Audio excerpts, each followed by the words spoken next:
नमस्कार, मैं रीनू यादव आप सभी दर्शकों का अन्नदाता कार्यक्रम में स्वागत करती हूं। किसान बहुत परिश्रमी होते हैं। वे खेतों में जी तोड़ मेहनत करते हैं। जो अनाज, फल और सब्जियां उगाते हैं, हमारे देश की अर्थव्यवस्था का लगभग समूचा भार उन्हीं के कंधों पर ही है।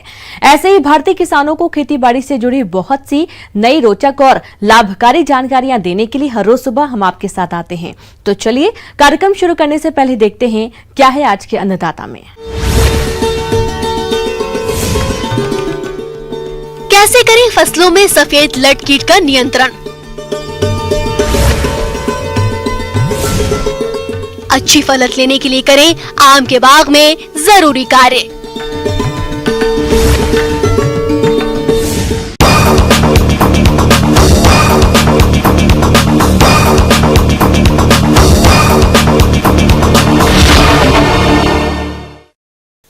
किसान भाइयों, जैसा कि आप जानते हैं, अपने राज्य में इस समय विभिन्न फसलों में सफेद लट कीट का प्रकोप मुख्य रूप से देखने में आता है, जिसके कारण फसलों को भारी नुकसान होता है।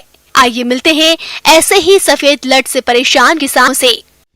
मेरा नाम बनवारी लाल यादव जयपुर से बोल रहा हूँ। मैंने 10 बीघा बाजरा लगाया था, शंकर बाजरा।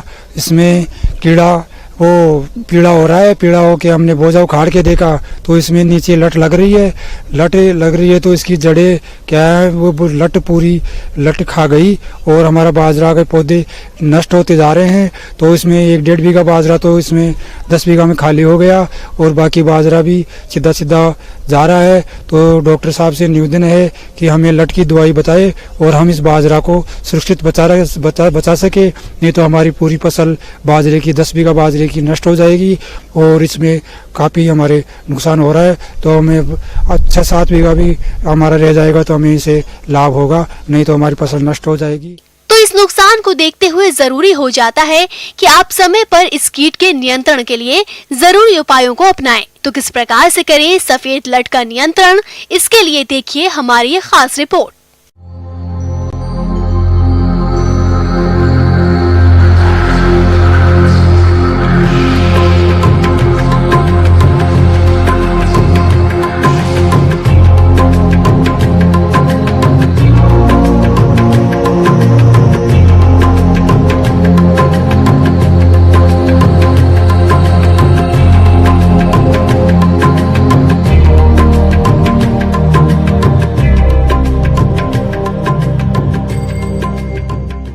सफ़ेद लट एक ऐसा पॉलीफेगस पेस्ट है जो खरीफ की जो फसलें होती हैं उनमें सभी फसलों में नुकसान पहुंचाता है। उन फसलों के अलावा ये सब्जियों पर भी आक्रमण करके किसानों को भारी क्षति पहुंचाता है। तो इसके जो मुख्य जो होस्ट हैं उसमें है मूंगफली, बाजरा, गवार, उसके अलावा सारी जो सब्जियां आती हैं उनमें सब में ये नुकसान पहुँचाता है। देश के अनेक भागों में सफेद लट की समस्या अत्यंत गंभीर होती जा रही है। इसके भयंकर प्रकोप से कई फसलों की खेती पर प्रश्न चिन्ह लग गया है। बरसात के समय ये भृंग कीट सक्रिय होते हैं और जमीन में हजारों की संख्या में निकलते हैं। लट की पहली मोल्टिंग अर्थात आवरण बदली होती है और वे द्वितीय अवस्था में प्रवेश कर जाती हैं। इस अवस्था में ये लट सबसे हानिकारक होती है। वैसे तो ये लट बहुभक्षी है, परंतु ये मूंगफली, मिर्च, ज्वार, बाजरा तथा मक्का को अधिक नुकसान पहुंचाती है। कुछ दिनों बाद यदि ग्रसित पौधों को उखाड़ कर देखें तो केवल मुख्य जड़ें ही दिखाई पड़ेंगी। बाद में ये मुख्य जड़ को भी बीच में कुचल कर नष्ट कर देती हैं। प्रभावित पौधे पीले पड़कर मुरझाने के बाद सूख जाते हैं। प्रदेश राजस्थान में मूंगफली की फसल में इस कीट से 50 से 100% तक नुकसान देखा गया है। एक लट अपने आसपास के करीब 5 से 7 पौधों की जड़ों को खाकर उन्हें सुखा देती है। अतः इनकी रोकथाम हेतु समन्वित कीट प्रबंधन को अपनाने की आवश्यकता होती है। तो इसके समेकित नियंत्रण के लिए सर्वप्रथम जो नियंत्रण है, इसकी जो भृंग होती है या एडल्ट होता है, बीटल जिसको बोलते हैं, उसका नियंत्रण बहुत जरूरी है। उसके नियंत्रण के लिए किसान क्या कर सकते हैं, अप्रैल या मई के महीने में जो किसानों के खेत में जितने भी पेड़ हैं उन पेड़ों को सबकी छंगाई कर दे, या 1 या 2 पेड़ है वो रख ले। तो इनके जो भृंग होते हैं उनका जो मुख्य होस्ट होता है उसमें नीम है, खेजड़ी है, बबूल है, सेंजना है, अमरूद है, ये इन सब पे रात्रि पे आकर बैठता है। तो किसान अगर 1 या 2 पेड़ बिना छंगाई के रख लेंगे तो जैसे ही मानसून की प्रथम वर्षा होगी तो इनके जो भ्रंग है उसमें मादा और नर दोनों आके बैठते हैं, तो रात्रिकालीन में छिड़काव करके इनका नियंत्रण किया जा सकता है। तो जो किसानों ने 1 या 2 पेड़ रखे हैं तो लगभग 7:30 से 8 बजे तक इनके भ्रंग है वो जमीन से निकलकर इन पेड़ों पे आकर बैठना शुरू होते हैं। तो किसान है जो इमिडाक्लोप्रिड 17.8 SL है उसका 1.5 ml प्रति लीटर के हिसाब से घोल बना के इन पेड़ों पे छिड़क सकते हैं, जिससे इनके जो नर और मादा दोनों खत्म हो जाएंगे। और इसके अलावा क्लोरोपाइरीफॉस है उसका भी स्प्रे कर सकते हैं। इसके अलावा किसान है वो इन जो पेड़ों पे जो भ्रंग बैठे हैं तो इन पेड़ों को अगर हिला के नीचे गिरा के भी उनको केरोसिन में डुबा के खत्म कर सकते हैं। इससे क्या होगा कि मादाएं हैं वो अंडे नहीं देगी और उससे सफेद लट है वो उत्पन्न नहीं होगी। अगर ये सारी प्रक्रियाएं किसान कर लेते हैं तो लगभग 50% तक इसका नियंत्रण हो सकता है।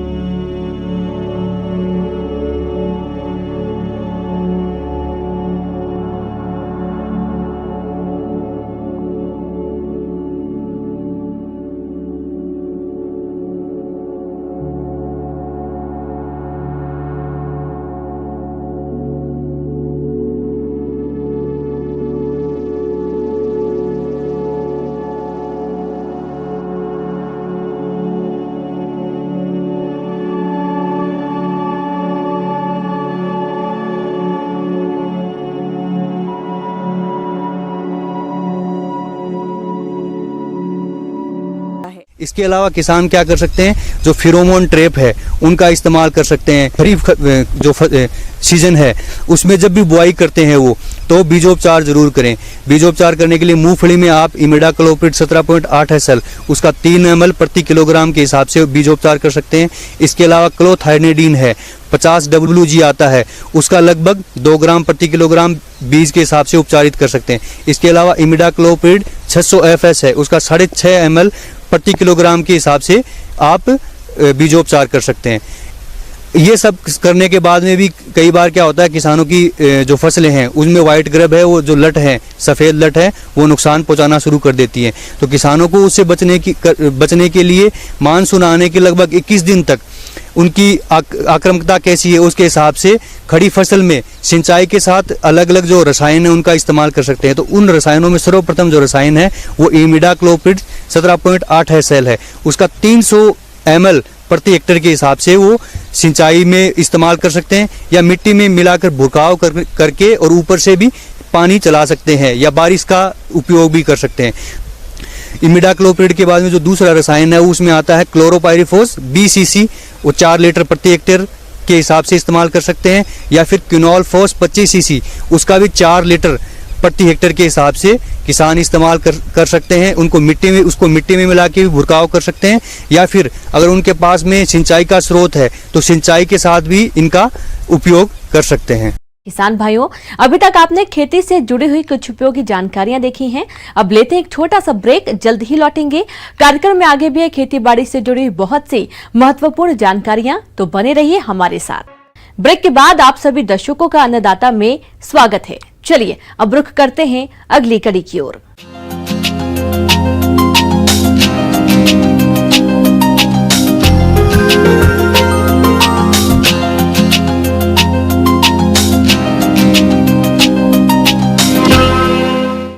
आम की बागबानी में किसान अच्छा लाभ कमाते हैं और ये लाभ यूं ही आगे भी मिलता रहे, इसके लिए आप आम के बाग में इस समय कौन कौन से कार्यों को करें, इस बारे में जानकारी दे रहे हैं बागबानी विशेषज्ञ HL सागर।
अगर इनका नियंत्रण नहीं हुआ तो दुगनी मात्रा में ऐसे गुच्छे हमें पौधे में देखने को मिलेंगे।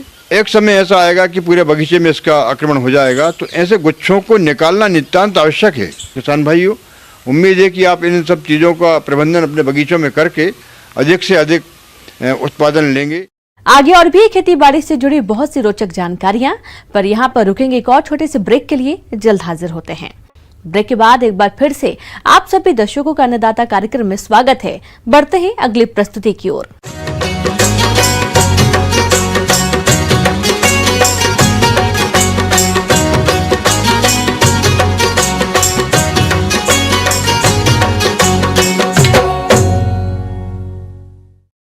सब्जियों में बात करें बैंगन की, तो इस फसल में कई तरह के रोगों का प्रकोप होता रहता है।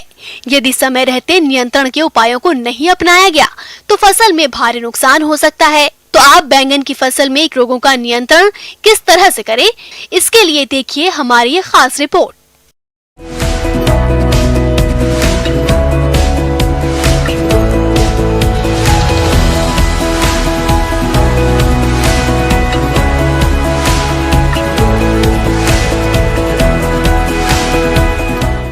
किसान भाइयों को मेरा सबसे पहले नमस्कार। आपने जो प्रॉब्लम बताया है वो काफ़ी हमारे even different part of the India में भी देखने को मिलता है, और हमारे किसान भाई काफ़ी कंफ्यूज रहते हैं कि ये वायरल है या फिर क्या है, न्यूट्रिशनल डिफिशेंसी है। तो आज मैं आपको बताने जा रही हूँ कि इसको कैसे सही पहचान करेंगे कि आपका न्यूट्रिशनल डिफिशेंसी है या किसी और वजह से हो रहा है जिसकी उपचार की ज़रूरत है। तो किसान भाई, जब आप देखेंगे, जब आप बैगन की खेती कर रहे होंगे तो देखेंगे कि इसमें से कुछ जो प्लांट हैं, पौधे एकदम छोटे रह गए हैं और उनकी जो पत्तियां हैं काफ़ी नॉर्मल साइज से काफ़ी छोटी हो गई हैं, छोटी छोटी रहेंगी, थोड़ी खुरदुरी रहेंगी।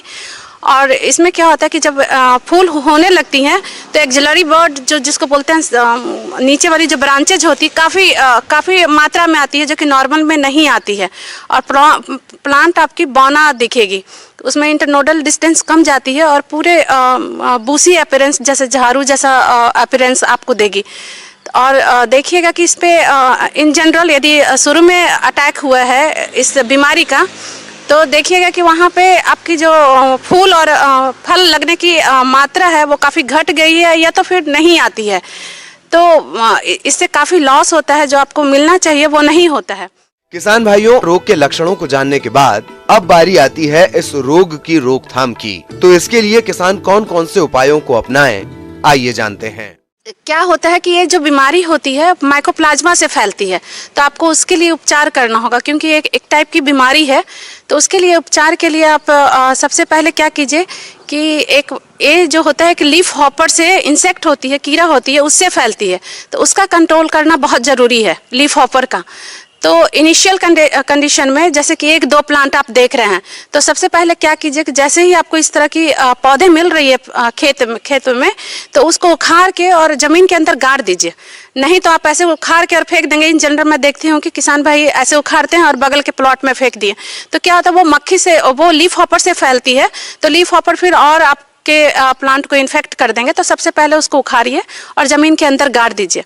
ये आपका शॉर्ट टर्म मतलब मैनेजमेंट हुआ। और लॉन्ग टर्म के लिए क्या कीजिए कि क्रॉप रोटेशन लीजिए। वहाँ पे क्रॉप रोटेशन का मतलब होता है कि जैसे बैगन लिए हैं वहाँ पे, तो अगली बार बैगन ना ले, कोई सीरियल क्रॉप ले ले या मेज ले ले, इस तरह का आप क्रॉप रोटेशन एडॉप्ट कीजिए।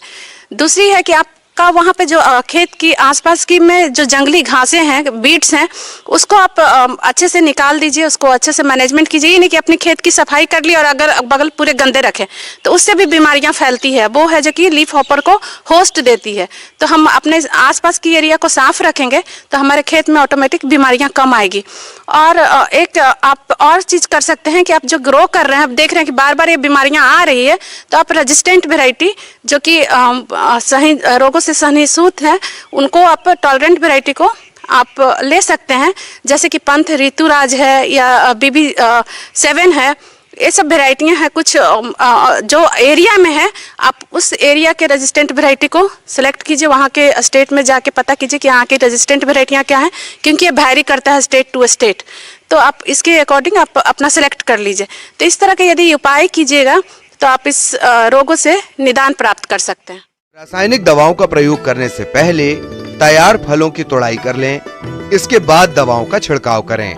फसल में दवा के छिड़काव के कम से कम 8-10 दिन तक फलों की तोड़ाई ना करें, क्योंकि इन फलों में भी रासायनिक दवाओं का कुछ न कुछ अंश रह जाता है, जो मानव स्वास्थ्य को नुकसान पहुंचाता है।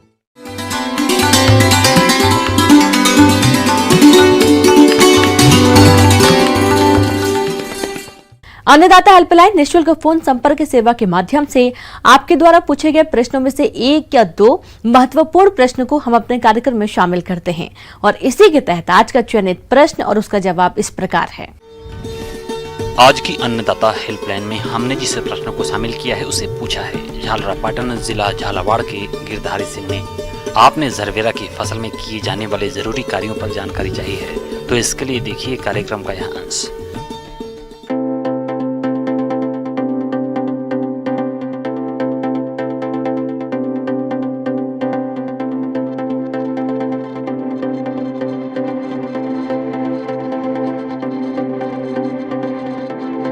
सबसे पहले मैं किसान भाइयों बहनों को स्वागत करती हूँ। अब ये जो जरबेरा है ये बहुत अच्छे कटे पुष्प के रूप में यूज़ होता है, हम लोग सब जानते हैं। पॉली हाउस में इनका खेती होता है। अब आती हूँ मैं पॉली हाउस में क्या क्या करना चाहिए। जरबेरा लगाने के बाद आप लोग को जैसे कि आप लोग खाद देते हैं, उसके अलावा भी लिक्विड फर्टिलाइज़र आता है जो देना बहुत आवश्यक है फूलों की अच्छी उपज पाने के लिए। तो इसमें कई तरह के ये जो लिक्विड फर्टिलाइज़र आते हैं, इसमें पहले जो लगाने के 1 महीना तक हम लोग को जैसे कि NPK आता है 12:61:0। इस रेशियो में जो NPK 1 kg का पैकेट आता है, इसका 1 ग्राम प्रति लीटर में घोल करके हफ्ते में 1 बार देना होगा पौधे में। उसके बाद अगले महीने में NPK का एक और रेशियो का फर्टिलाइज़र आता है जो कि 13:0:45 का आता है, जिसमें फास्फोरस नहीं रहता है, इसमें पोटाश रहता है। क्योंकि ये जो पोटाश रहता है ये फूल की विकसित करने के लिए अति आवश्यक है। तो वो हम लोग देंगे, वो भी 1 ग्राम प्रति लीटर में घोल करके देंगे हफ्ते में 1 बार। हम लोग देंगे ऑल 19 हफ्ते में 1 बार हम लोग देंगे जब तक फूल खिलता रहेगा तब तक। और इसके अलावा भी हम लोग देंगे कि अनुखाद्य जो बोलते हैं वो भी फूल के अच्छे विकास के लिए बहुत ज़रूरी है। नहीं तो ये जो फूल होता है ये अच्छे से खिलते नहीं है, नहीं तो इसका जो डंठल होता है वो मजबूत नहीं होता है, तब कटिंग करने के बाद वो फिर मुरझा जाता है, नहीं तो वो अच्छे से उसका मार्केट वैल्यू बहुत कम हो जाते हैं। इसके लिए आप लोग को क्या करना पड़ेगा, जो अनुखाद्य होता है जैसे कि जिंक सल्फेट होता है, मैग्नीशियम सल्फेट होता है और एक आता है कैल्शियम अमोनियम नाइट्रेट, ये सब जो है ये 0.5 ग्राम प्रति लीटर के अनुसार 2 महीने में 1 बार आप लोग को छिड़काव करना होगा पौधे के ऊपर। रोपाई के 3 सप्ताह बाद टपक सिंचाई विधि अपनाना उचित रहता है। टपक विधि से सिंचाई के लिए 4 से 5 लीटर पानी प्रतिदिन प्रति वर्ग मीटर की आवश्यकता पड़ती है। इस विधि से सिंचाई करने से 500-700 मिलीलीटर पानी प्रति पौधा प्रतिदिन प्राप्त होता है। पानी की मात्रा मौसम भूमि के प्रकार पर निर्भर रहती है। पौधों को पानी हमेशा दिन में 12 बजे के पहले ही देना चाहिए। स्पेशल कल्चरल ऑपरेशन में हम लोग को करना पड़ेगा, खरपतवार निकालना होगा, निकाई गुड़ाई 15 दिन के अंतराल पे 1 बार करना होगा। जैसे कि हम लोग पानी देते हैं और ये मिट्टी टाइट हो जाता है, टाइट होने के नाते यहाँ पे जो वायु प्रवेश नहीं कर सकते हैं, तो इसके लिए अच्छे से निकाई गुड़ाई करना 15 दिन के अंतराल में बहुत ज़रूरी है। इसमें जो लीव्स जो होता है कि मिट्टी को छू रही है, इस टाइप का लीव जो होता है, क्योंकि मिट्टी से भी बहुत कुछ बीमारियाँ फैलते हैं, उसके साथ पूरा पौधे में फैल जाता है और फिर पूरा सड़ जाता है। ये सारे चीज़ को हटाना बहुत ज़रूरी है, क्योंकि अगर हम लोग नहीं तोड़ेंगे इसको अच्छे से तब पौधे का विकास जितना होना चाहिए उतना होता नहीं है। पहले कली खिल जाता है तो पूरा अच्छे वो क्वालिटी फ्लावर जो बोलते हैं हम लोग वो नहीं मिल पाता है। उसके बाद जब पौधा का पूर्ण विकास प्राप्त हो जाता है उसके बाद जो भी कली आता है उसको रखना है। पौध सुरक्षा उपायों पर विशेष ध्यान की जरूरत होती है, क्योंकि झरबेरा में मुख्य रूप से सफेद मक्खी माहू माइट, थ्रिप्स, लाल मकड़ी तथा पत्ती काटने वाले हानिकारक कीटों का प्रकोप होता है, जो फसल एवं फूलों को काफी क्षति पहुंचाते हैं, जिसके कारण फूल उत्पादक को काफी नुकसान उठाना पड़ता है। थ्रिप्स कीट फूलों एवं टहनियों के रस चूसकर सुखा देते हैं। और जो कीड़े मकोड़ों के लिए मैं ये बोलना चाहूँगी कि इसमें जो आता है कि वाइट फ्लाई एक आता है, तो एफिड भी आता है जिसको हम लाही बोलते हैं। तो ये है कि इसको अगर जैविक पद्धति अपना के करना चाहते हैं तो एक आता है नीम सीड कर्नेल ऑयल आता है, तो वो 5 मिलीलीटर प्रति लीटर के अनुसार से घोल करके आप लोग छिड़काव कर सकते हैं। जो ऑपरेशन है ये अगर आप लोग अपनाएंगे तो अच्छे उपज पा सकते हैं जरबेरा की खेती से। किसान भाइयों, अन्नदाता आपकी सेवा के लिए संकल्परत है। कृषि संबंधित समस्या एवं सुझावों के लिए आप हमें इस पते पर संपर्क कर सकते हैं। प्रोड्यूसर अन्नदाता news 18 Rajasthan, Ramoji film city Hyderabad 501512। साथ ही आप हमें ईमेल भी कर सकते हैं। हमारा ईमेल है